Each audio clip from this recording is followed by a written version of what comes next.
Welcome to the Len Guillot podcast, a podcast about life, leadership, and money matters. Our guest today is Kyla Schuller. Kyla is assistant professor of women's and gender studies at Rutgers University, New Brunswick. Her research uncovers new intersections between race, gender, sexuality, and the science in the United States culture. And she is the author of two books. And today we will discuss her latest book, The Trouble with White Women, a counter story of feminism. Kyla, thank you so much for joining me today. Thank you for having me.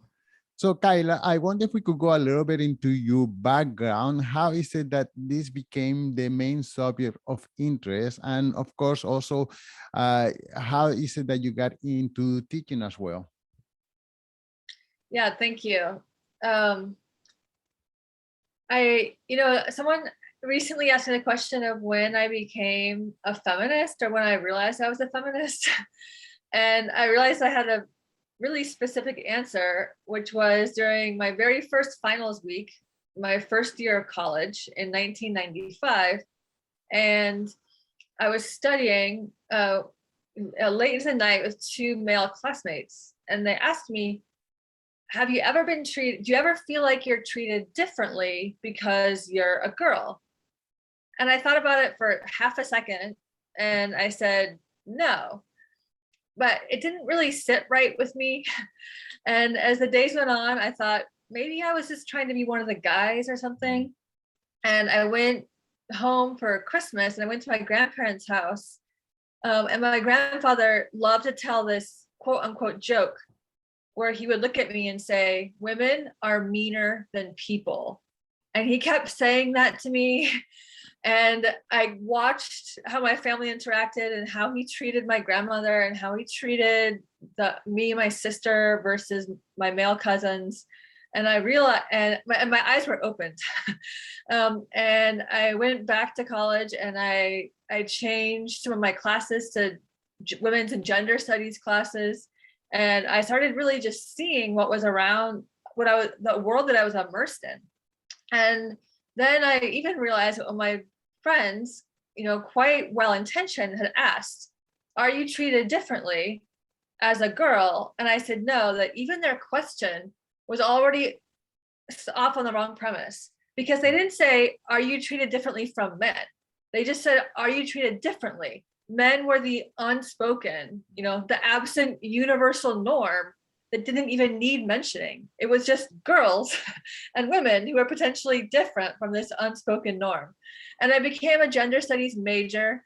And then a few years later, after I graduated college, went to graduate school and became, my expertise was in the, canonical American literature and culture, and then also non-canonical, like the work of marginalized writers and thinkers. And that's the background that I drew on for this book. Wow. Okay, that's a nice story. Aaron, I had to.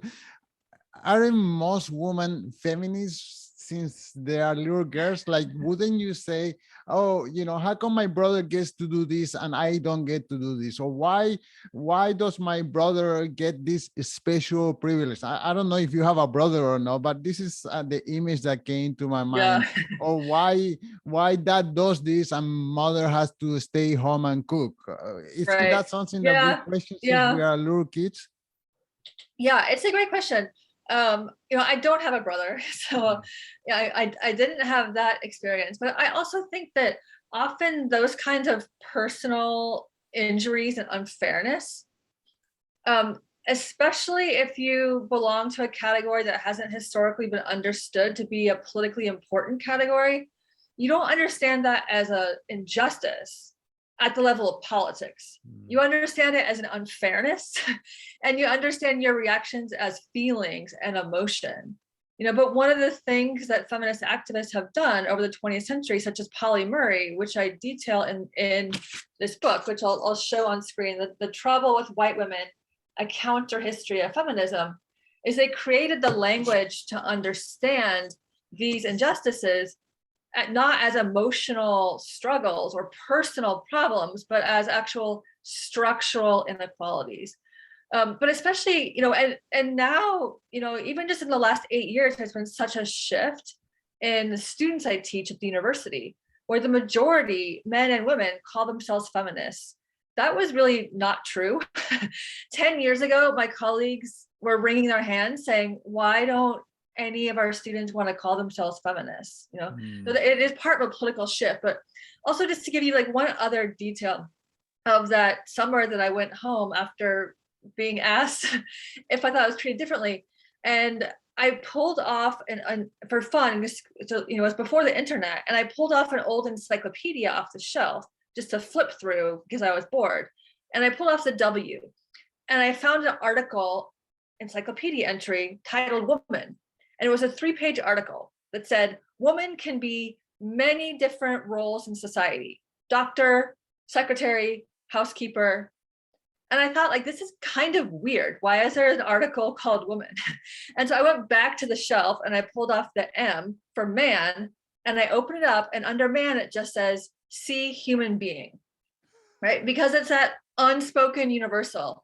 And that's the kind of thing that passed muster in encyclopedias, well into my lifetime, because it didn't register as political injustice to not take women's rights seriously as an equity issue. Wow. Okay. Well, as you are moving in your career, you decided to write books. So this is not your first book. First of all, what is it that gave you that, I don't know, maybe I should call it self-confidence or courage to write a book? Because I don't have that courage. And I think it requires a certain character of a person to say, I'm going to put my thoughts out in the world and share them with everyone else. Yeah. Well, my first book is an academic book. It is for a relatively narrow audience. It's involved in a lot of professional debates. Sometimes people outside academia read it with varying degrees of pleasure because it is quite difficult. And for that book, in order to not get fired, I had to publish a book, right? I teach at a research university. I teach at Rutgers in the US. And in order to get tenure, I had to publish a book with a major academic press. So that took out that personal will factor and replaced it with just a basic mandate of how to keep my great job. That said, this book, The Trouble with White Women, is for a general audience. And that did take a lot of courage because at first I really wasn't sure, do I have things that people who don't have to read books for a living want to read? Right. But I knew that I did, and I knew that I've always wanted to write a book for a general audience, but I was also really afraid of it. And so I'll tell you what I did, which was I found myself, to be perfectly honest, in the spring of 2019, I found myself being quite jealous of other scholars who wrote to general audiences. And I had a couple weeks of just feeling terrible green jealousy. And then I realized, oh, I really want to do that. And so I just kind of meditated on it. And I told myself explicitly, I give myself permission to want a bigger writing career. And I told myself that maybe 4 times. And then within a week, I woke up and the first thought in my head was, I'm going to write a history of white feminism. That's what I know. That's what my research is about. I'm going to write that book in a way that's appealing and entertaining for general audience. And I never looked back, and I loved every minute of writing this book. Perfect. Well, I'm familiar with the term feminism, but only in the past maybe year, I have begun to hear the term white feminism. So it haven't been in my subconscious for a long time, but I still don't know. I mean, now reading your book, I'm even getting a better idea, but can you describe it for the audience?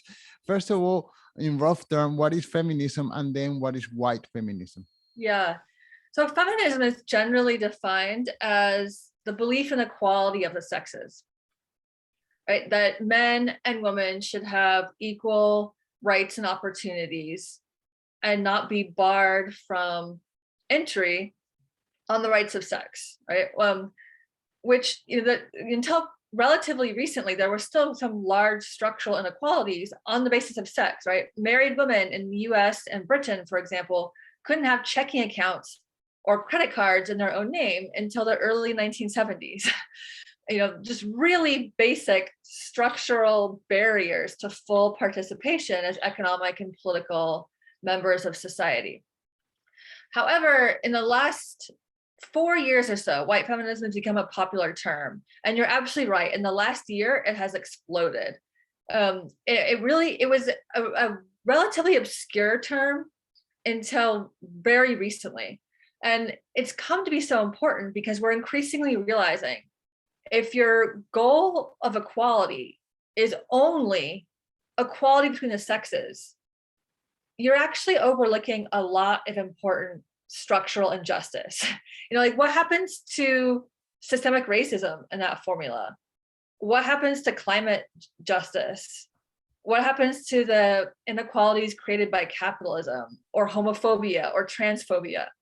And so it's become increasingly clear that when you prioritize only gender equality and you make all other social issues secondary to the task of feminism, you're actually reinforcing whiteness. You end up serving the interests of relatively well-off white women and probably straight women also, who only have to worry about sexism and not all the other forces of oppression. So I wrote this book to figure out, well, what exactly does white feminism mean? We're seeing it everywhere now. We're seeing it on signs marched down Broadway. We're seeing it in analyses of movies and TV shows. We're understanding that our progressive politicians should have a better feminism than a white feminism. But what is it? And the common definition of white feminism has been a feminism that centers white women and ignores women of color and other women, right? So to clarify, white feminism never means a person who is white, right? It's a political position that reinforces whiteness. It's not a description of the identity of a particular person. But I found in doing this research that idea that white feminism is a feminism that ignores the concerns of non-dominant women, right? Non-white, non-straight, non-middle class women, doesn't quite go far enough. Because the problem with white feminism isn't that it ignores other people, it's that it actually further exploits the most marginalized in order to gain more rights for dominant women, right? It's a feminism that looks like Sheryl Sandberg's, who says, we'll have true equality when women lead half our corporations and armies and men lead half our homes. But increasingly we're saying, well, why should a feminism be about becoming a CEO of a company like Facebook? Like, can't we have a better feminism that doesn't only want to place women at the top of this power structure that is crumbling our planet before our eyes? Right. Well, women have been oppressed maybe throughout all history, not only in the United States, but in every culture that I can imagine. There have been an oppression and relegation of the role of woman in the world. And in this last century, on the last, 100 years, there have been, from my point of view, a change, and it's a change in society and in Canada, in the United States, in England. So you think that change have started and it's just going to continue? And of course, thanks to the work that you are doing and many other people who are raising their voices and say we need more equality, not only on sex, but economic equality, equality of social justice, this and that. So I think that the trend has started and you are pushing along that trend, but it's practically inevitable, no? Well, there's been other moments, I think, where we had a lot of enthusiasm for feminism being able to really redraw the way people relate to each other, such as the 1960s, right? And so in the US, 1960s and 1970s. And then what happened in the 1980s? Reagan and Thatcher, and a massive rollback, right? So all the way until 2010, and my colleagues and I were saying, why does nobody want to be a feminist anymore? In 2021, it looks like, well, time is just going to keep progressing, right? As if like every year that goes by, we get a better and better notion of justice. But unfortunately, these things are always cyclical. We are happily in a really excellent moment right now for racial and gender equity. But I also think the pressure of climate change is going to have put a lot of adverse pressure on social justice movements in the coming years. And I think we will continue to be even further split from those who have a broader version of equality and those who advocate something like what Naomi Klein and others have called climate barbarism, which is a resurgence of fascism, as some people just choose to survive themselves, and to forget everybody else, right? A kind of survival of the fittest mentality.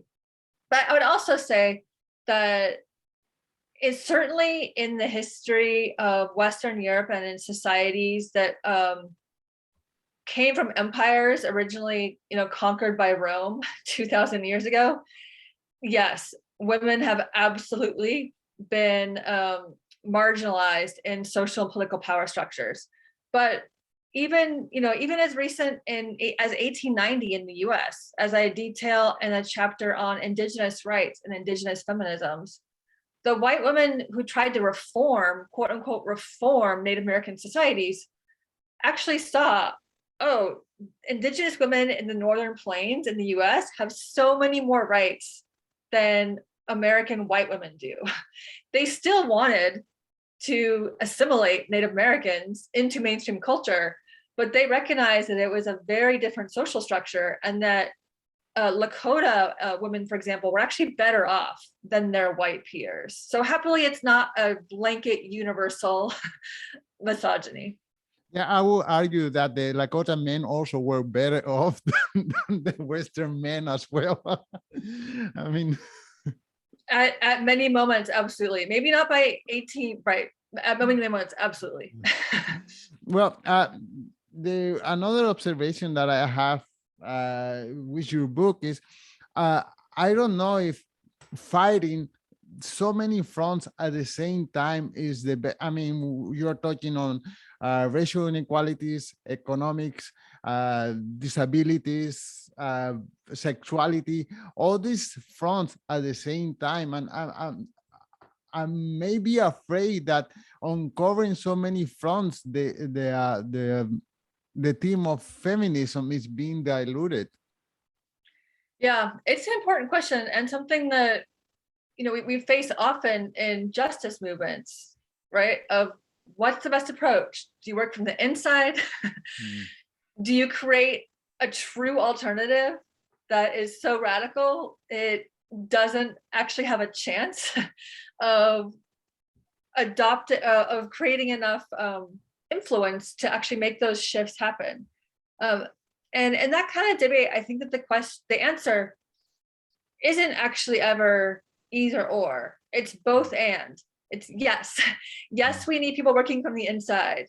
Yes, we need people on the outside who are imagining and creating entirely new ways of being and living.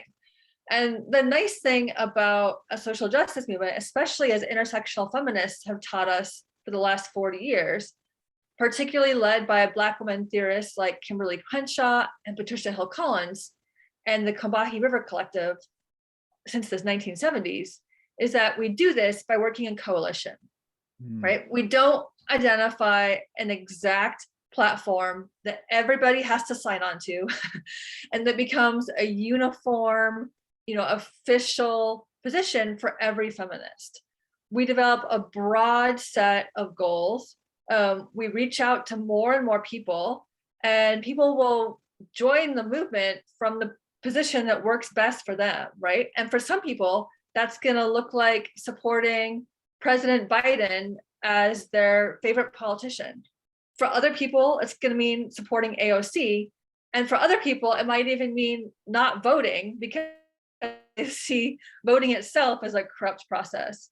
Where we go wrong is that those groups never can talk to each other. Then we can't accomplish anything. But if we can form solidarities where we work together on specific goals, even as the majority of our platforms are distinct, like that's how you build huge movements. And that's how you continually allow for new ideas, new leaders, new energy that doesn't confine people into specific platforms. I like the way that you structure the book and the chapters, and you kind of put two characters together. I wonder if you could share the structure of the book with the listeners. Yeah, thank you. So this book is about how there's people we usually know of as the key leaders of feminism have actually been promoting white feminism. And it's analyzing what that white feminist politics looks like. But it's also showing that in every one of these key areas of the larger feminist movement over the last 170 years, there's been other women and other figures creating a different kind of feminism that does look at all these forms of justice you talked about, that we now, since 1989 and Kimberly Crenshaw, call intersectional feminism, which has been especially developed and led by Black women.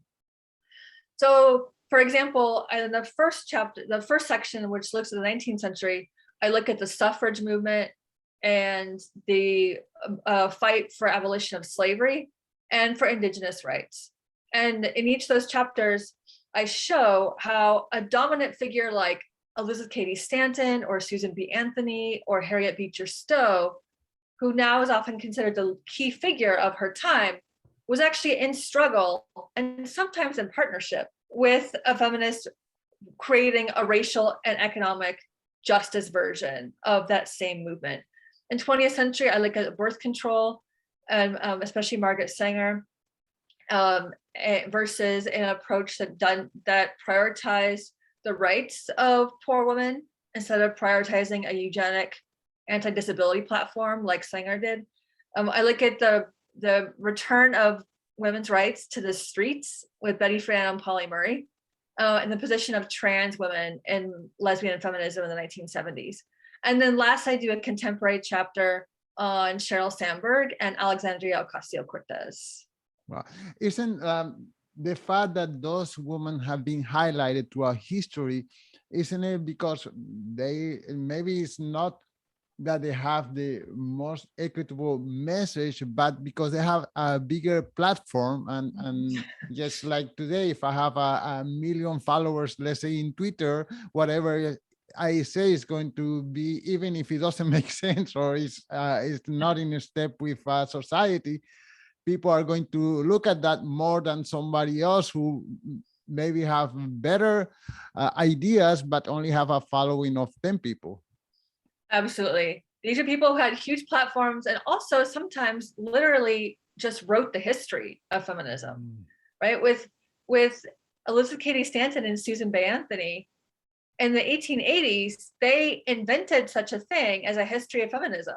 And when you ask that question of how did you get the confidence to write a book, like there was actually an even bigger issue. How did they get the confidence to say the history of women's rights, which has only existed as a movement for 20 years, deserves a history, and not just one history, but a 4-volume history, wow. Which is what they wrote and published in the 1880s. The thing is that who they chose to highlight in that history was their version of feminism. And they even chose to include a famously distorted speech by the now famous Black feminist activist Sojourner Truth, who we often know of as someone who famously said, "Ain't I a woman?" and fighting for racial justice. Only she never said, "Ain't I a woman?" She was not from the South. She didn't speak a Southern dialect. She spoke flawless English. She learned at age 9 as her second language. Her main language was Low Dutch, where she grew up in New York. But in the Cady Stanton and Anthony version of history, they included this falsified version of Sojourner Truth's speech written by a white woman. And so they literally wrote the history, and they wrote the history that we still continue to know. That said, Black women historians especially have been correcting that history for decades. And the women who were working this counter history of an anti-racist feminism were writing and working extensively throughout this period. And one thing that I really loved about writing this book, and I think makes it fun to read, is it's told in a narrative style, right, where there's lots of dialogue and scenes, and you get to hear exactly what all these other women were writing and saying and thinking to make those forgotten histories come to life. Every time you speak, I feel like I need a second to digest all the information that you are giving me. But okay, so my last question, to what point are we looking at these past women with the lens of presentism and judging them and their actions with the values that we have today? One reason I chose this structure of having a woman working from the white feminist position set alongside a woman working from a different position at the same time, chapter by chapter, is because it helps us understand we're not just now saying we should have a different kind of feminism. The entire time, there were people pushing back against the version of feminism like Susan B. Anthony's or Elizabeth Cady Stanton's, who said, I will chop off my right hand before I support the vote for Black men and not for women, right? And this is in the immediate aftermath of the U.S. Civil War, where Stanton and Anthony understood Black male suffrage, right, the extension of the vote to people who had just been enslaved, but only to men, as a huge threat, as their enemies, instead of as potential allies that then they could then push further for the vote to extend across gender, sex lines as well. That said, I do say throughout this book, here is the history of white feminism. I call Elizabeth Cady Stanton the inventor of white feminism. I say that people like Frances Harper or Harriet Jacobs, Black feminists in the 1860s and 70s, creating a version of feminism that was also anti-racist. I say these are intersectional feminists. That is not strictly true historically, of course. Both those terms, white feminism and intersectional feminism, weren't coined until the 1980s. But I do think that the task of the historian is to help us understand the trajectory of things over time, right? It is not to go backwards and judge people according to a current lens. It is to expose what's been there the whole time and to help us understand how what came before has led us to where we are now. So that's why I say, hey, look, we can actually think of intersectional feminism as having this really long history, even though it's a more recent term, because that's the interpretive work that a historian can do. Well, Kyla, there is so much food for thought in your book. Every page that I'm reading is like a new revelation. I want to thank you so much for, seeing society with this different lens. I'm having a hard time digesting so much information, and I thank you for that. I wonder if you could tell us one more time the title of the book and where can the listeners follow the work that you do?